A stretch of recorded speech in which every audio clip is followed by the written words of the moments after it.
Testimony Thursday with Ernisa. Testimony Thursday with Ernisa. Subscribe. Now, I heard a story about him the other day, and it just shows that your character follows you. Are we perfect? Absolutely not. That's why we need a Savior. And if we look beyond each other's faults and we see each other's needs, it's much easier. But my son-in-law is an optometrist in Indiana, and they came down, he and my daughter came down to visit, and he played some golf, and he got a sunburn a little bit. And so when he went back to his office, one of his patients said, "Hey, Dr. Dikovich, where'd you get your sunburn from?" And he said, I was in Florida. He said, "What part of Florida?" He said, "St. Petersburg." He goes, "Man, I used to live in St. Petersburg. Who did you go down there to visit?" And he goes, "I went down to visit my in-laws." And he goes, "You did? What's your in-law's name?" And he said, "Brubaker." He goes, "Jay Brubaker?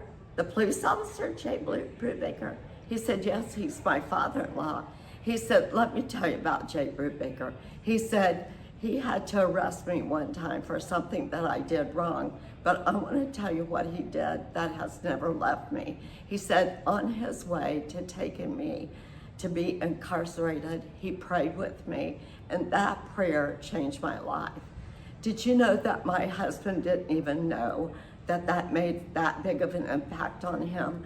But about 25 years later, this guy now lives in Indiana and met up with my son-in-law who told him the story. So I'm here to say that it doesn't matter where we come from. As I mentioned before, it just matters where we want to go. We all have a story, and the enemy of our soul would like to make us think that we'll never rise above that.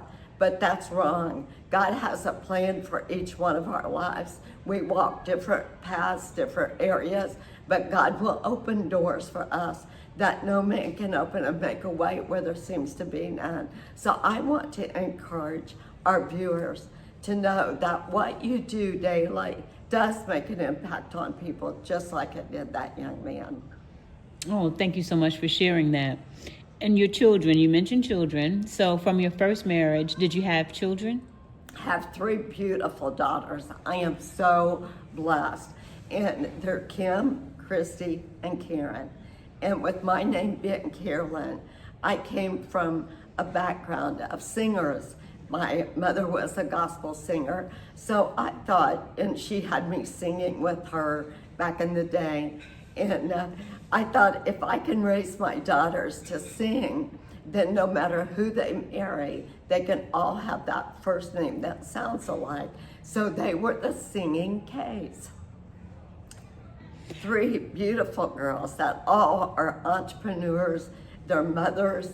So when I was growing up, I wanted a little girl so bad. So I prayed, "God, will you please give me a little girl?" And back in the day, you didn't know what you were gonna have. You didn't have the ultrasounds like you do today.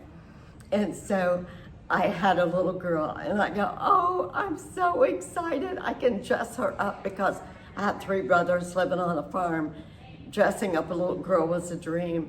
And so the next time that I started to have a baby, I had another girl. The next time, another girl. And I go, 3 little girls. Now those little girls have all grown up, got married, and guess what happened? We had 1, 2, 3, 4, 5, 6, 7, 8 grandkids, and they're all girls. So be careful what you pray for. You may get a whole bunch of them.